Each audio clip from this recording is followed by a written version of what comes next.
Surprise! Surprise! Surprise! Surprise!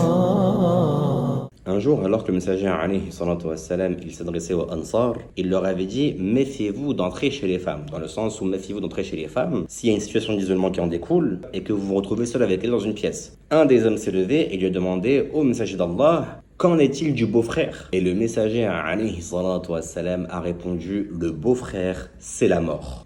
Dans quel sens? Dans le sens où il faut se méfier du beau-frère encore plus que la mort. Pourquoi?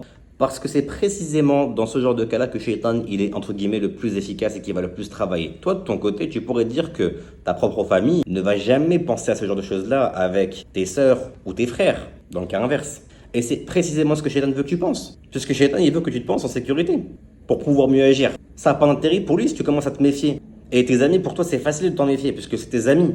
Mais ta famille, jamais d'aller tu penseras à ça. Shaitan, il va travailler sur toi. Même si ça doit prendre 10-15 ans, ça prendra 10-15 ans. Encore plus dans ce cas-là où c'est plutôt facile de se retrouver malheureusement en situation d'isolement de par la confiance qu'on peut prêter à la personne en face. Et vous savez, il y a des cultures dans lesquelles c'est très très mal vu, voire quasiment impossible pour un homme d'aller chez la femme de son frère sans que son frère soit là. Par exemple chez les Westaf. Allez leur demander. Pour eux, c'est vraiment inconcevable. Et vous en connaissez très probablement, vous aussi, des histoires comme ça, malheureusement, où des sœurs apprennent que leur mari a pratiqué la fornication avec leur propre sœur. Bref, c'est catastrophique.